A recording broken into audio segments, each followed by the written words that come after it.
പാലാ നഗരസഭാ ചെയർമാനായി കേരള കോൺഗ്രസ് എം അംഗം ഷാജു തുരുത്തനെ തെരഞ്ഞെടുത്തു. 26 അംഗങ്ങൾ ഉള്ള നഗരസഭയിൽ 17 അംഗങ്ങളുടെ വോട്ട് ഷാജുവിന് ലഭിച്ചു.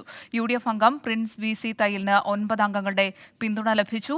ഇടതുമുന്നണിയിലെ ധാരണയുടെ ഭാഗമായി CPIM അംഗം ചെയർപേഴ്സൺ സ്ഥാനം രാജിവെച്ചിരുന്നു. ടോബി ജോൺസൺ വാർത്തയുടെ വിശദാംശങ്ങളുമായി കോട്ടയത്ത് നിന്ന് ചേരുകയാണ്. ടോബി, പാലാ നഗരസഭാ ചെയർമാനായി കേരള കോൺഗ്രസ് എം അംഗം തെരഞ്ഞെടുക്കപ്പെട്ടിരിക്കുകയാണ്. എന്തൊക്കെയാണ് വിവരങ്ങൾ?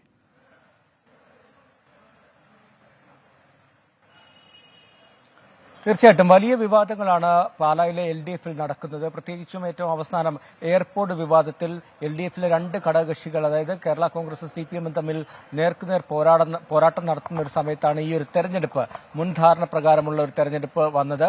അതായത് ആദ്യത്തെ 2 വർഷക്കാലം LDF ആയിരുന്നു, അതിനുശേഷം കേരള കോൺഗ്രസ് എം ആയിരുന്നു, അതിനുശേഷം CPM കഴിഞ്ഞ ഒരു തവണ ചെയർമാനായി, അതിനുശേഷമാണ് വീണ്ടും കേരള കോൺഗ്രസ് എമ്മിലേക്ക് ചെയർമാൻ പദവി എത്തിയത്. അങ്ങനെയാണ് ഷാജു തുരുത്തനെ മത്സരിപ്പിക്കാൻ തീരുമാനിച്ചത്. എന്തായാലും വലിയ തർക്കങ്ങൾ നിലനിൽക്കുമ്പോഴും LDF ഒറ്റക്കെട്ടായി തന്നെ ഷാജു തുരുത്തിന് വേണ്ടി ഈ ചെയർമാൻ തെരഞ്ഞെടുപ്പിൽ വോട്ട് ചെയ്തു എന്നാണ് നമുക്കിപ്പോൾ കാണാൻ സാധിക്കുന്നത്.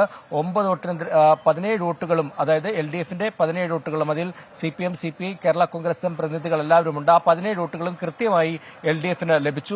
9 വോട്ടുകളാണ് UDF-ന് ഉണ്ടായിരുന്നത്.